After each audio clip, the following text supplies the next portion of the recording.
Règlement d'emprunt qui a été approuvé par référendum le 5 novembre dernier. La question que peut-être que vous ne pourrez pas répondre parce que vous avez des amis et parents sur la route Tessier. Mais ceci étant, la question que je vais poser, je vais revenir régulièrement. Où est-ce que ça en est? Parce que je devrais dire ces règlements. Il y en a un qui a été l'objet du référendum. Il y en avait un autre règlement d'accompagnement là, qui était à la remorque du premier. Alors, est-ce qu'on peut savoir où est-ce que ça en est en ce 19 décembre et puis les étapes à venir?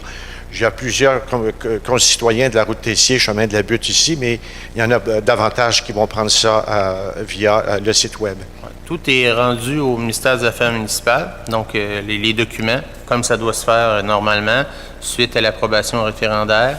Ça a passé l'étape il y a deux entités au ministère des Affaires municipales qui doivent vérifier ça, l'aspect financier. Donc, la Ville a-t-elle les moyens? Et ce qu'ils regardent, c'est pas la Ville au sens de nous ici, là, la Ville de Saint-Augustin-des-Desmaures, mais plutôt vous. Ils regardent la richesse foncière de la Ville.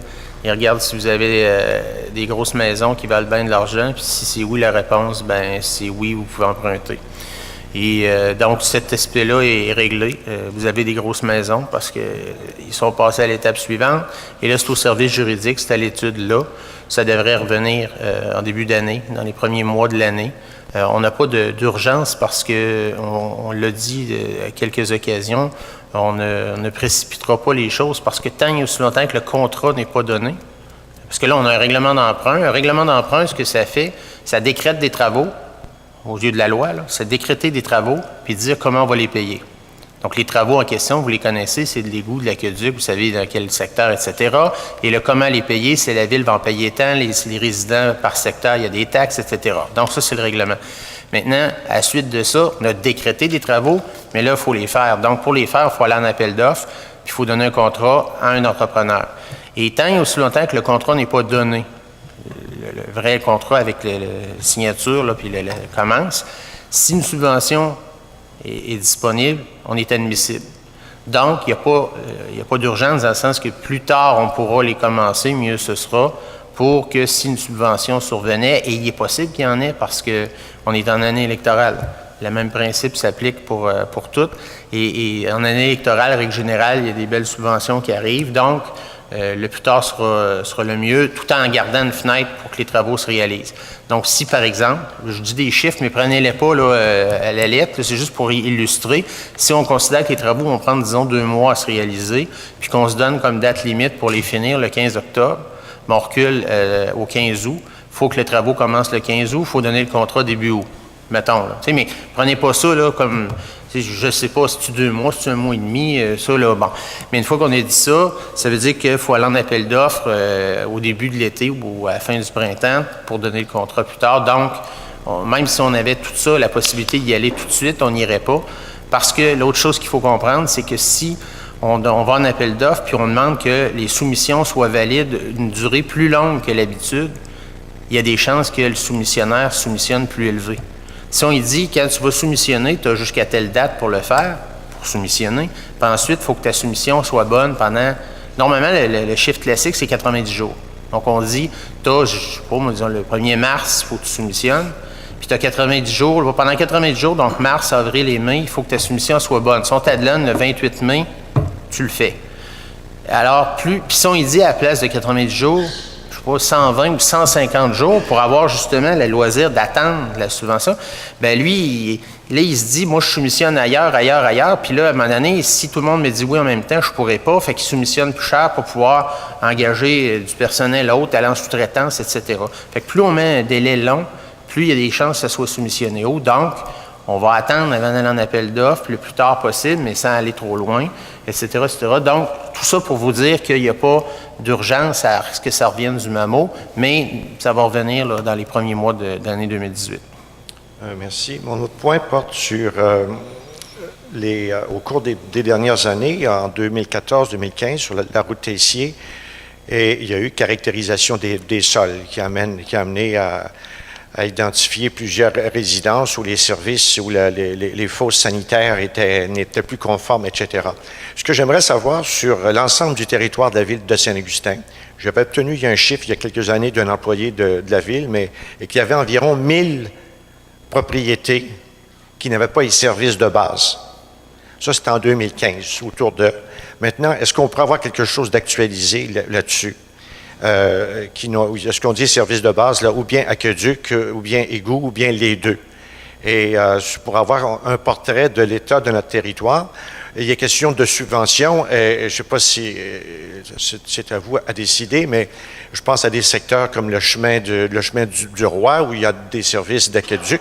Heureusement, ça a été utile aujourd'hui en partie. Il y a eu un incendie, mais les services d'égout, il n'y en a pas. Puis il y a probablement à plusieurs endroits dans les rangs, etc. J'avais un chiffre de 1000. 1000 sur 7500 résidences. C'est énorme, énorme. Ça a peut-être baissé un petit peu, mais ça doit tourner autour. Alors, est-ce qu'il y aurait est-ce que vous allez attendre qu'il y ait des pétitions? Parce que ça arrive toujours des pétitions. Ou encore à profiter de l'année 2018 ou autres, où il y a des programmes de subvention pour déjà voir préparer des secteurs où là, il y aurait pas avoir des propositions pour qu'il y ait des services avec taxes de secteur, parce que ça va devoir un jour ou l'autre y arriver, et plus vite que l'on pense fort souvent. Alors, simplement pour alimenter votre réflexion sur là-dessus. Alors, et tout ça pour vous dire, pour conclure, 2017 a été une année extraordinaire en ce qui me concerne. Et c'est tellement agréable de vous voir, les 6. C'est malheureux que M. Desroches ne soit pas là. On pourrait dire les 7. Alors, le 5 novembre, ça a été la plus belle journée de l'année 2017. Je vous l'affirme. Alors, Mme Godbout, M. Brulotte, M. Lebrasseur, Junot, Simard et Palmart, on vous souhaite c'est agréable de vous voir, de vous entendre, et que le meilleur est certainement à venir, une belle période des fêtes. Et merci beaucoup. Merci. Merci.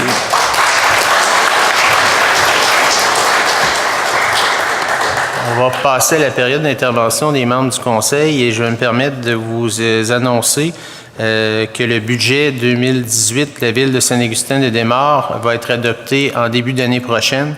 On est en année électorale. M. Junot vient d'en parler. Lorsque c'est le cas, on a le loisir d'adopter notre budget jusqu'au 31 janvier de l'année suivante. Donc, la loi nous permet de l'adopter jusqu'au 31 janvier 2018 pour des raisons évidentes qui s'appliquent chez nous. Si un nouveau conseil arrive et qu'il y a 7 nouveaux élus, c'est normal qu'à un moment donné, du 5 novembre au 31 décembre, on n'a pas grand temps pour comprendre tout ce qui se passe, puis savoir comment ça fonctionne, puis prendre des orientations et autres. Chez nous, ben là, on en a 5 sur 7 nouveaux et c'est important là, que tout le monde puisse bien apprivoiser tout ça. Donc, on va adopter ça en début d'année. La raison pour laquelle ce sera un petit peu plus tard aussi, c'est que il faut comprendre que la loi nous oblige à avoir un avis public qui est émis 8 jours avant l'adoption du budget. Et lorsque l'avis est émis, il faut que le budget soit déjà connu des élus. Ce qui fait que même s'il est fort probable, il est même pas probable, il est certain que le budget va être, en bon québécois, on va dire, le budget va être canné avant Noël. Par contre, on ne pouvait pas émettre l'avis public tant et aussi longtemps qu'on n'avait pas réglé tout ça. Puis on est encore en discussion sur certains points. Donc, disons que tout ça est prêt à la fin de la semaine, il faut émettre l'avis. Même si on émet l'avis là, ça nous amène après les fêtes, de toute façon. Donc, ce sera le 10 janvier que le budget sera adopté, de même que le plan quinquennal d'immobilisation.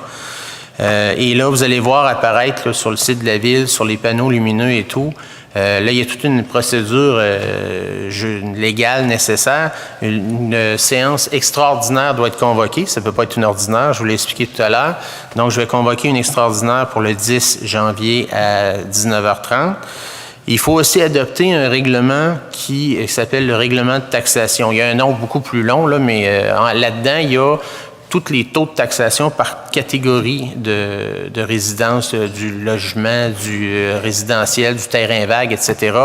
Il y a tous les montants qu'on facture pour une entrée de service, pour du bain libre à la piscine, la location de glace, tous les tarifs qui sont liés à notre ville, que ce soit les taux de taxation, les montants pour des services ou tout ça, sont compris dans ce règlement-là.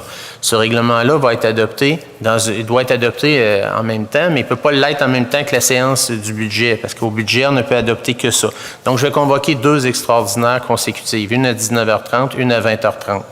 pour adopter le fameux règlement de taxation tout de suite après. Fait que demandez-vous pas ce qui se passe si vous voyez un paquet d'extraordinaires, 2 le même jour, c'est juste technique. Puis je vais vous en rajouter une autre.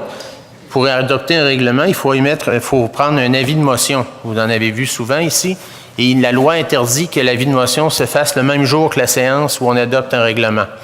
Donc, le 9, je vais convoquer une séance extraordinaire.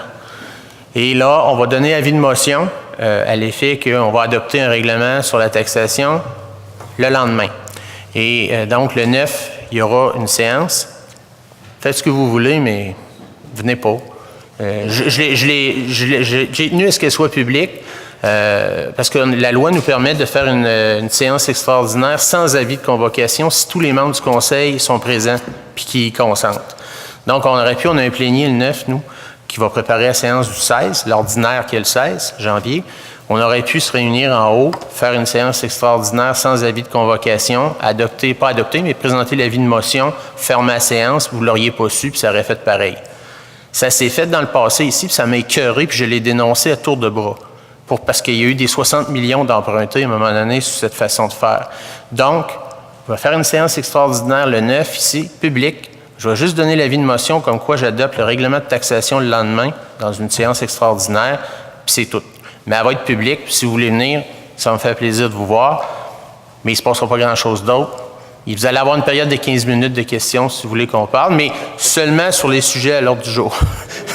Ça fait que, puis les règlements de taxation, je ne vous donnerai pas les taux, ça va être un scoop pour le lendemain. Ça fait que là, il va falloir que vous travailliez fort si vous voulez me poser des questions.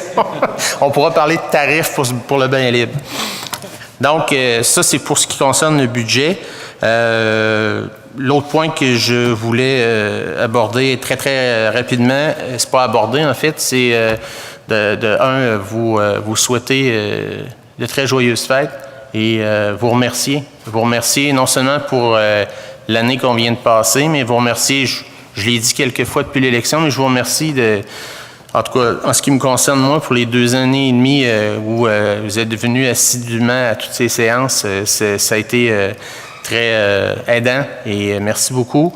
On va se revoir en début d'année prochaine. Je souhaite aussi de joyeuses fêtes à mes collègues du conseil et aux gens à la maison qui nous voient maintenant par web diffusion. Donc, passez un beau temps des fêtes, revenez-nous en forme, puis continuez de venir nous voir. Merci.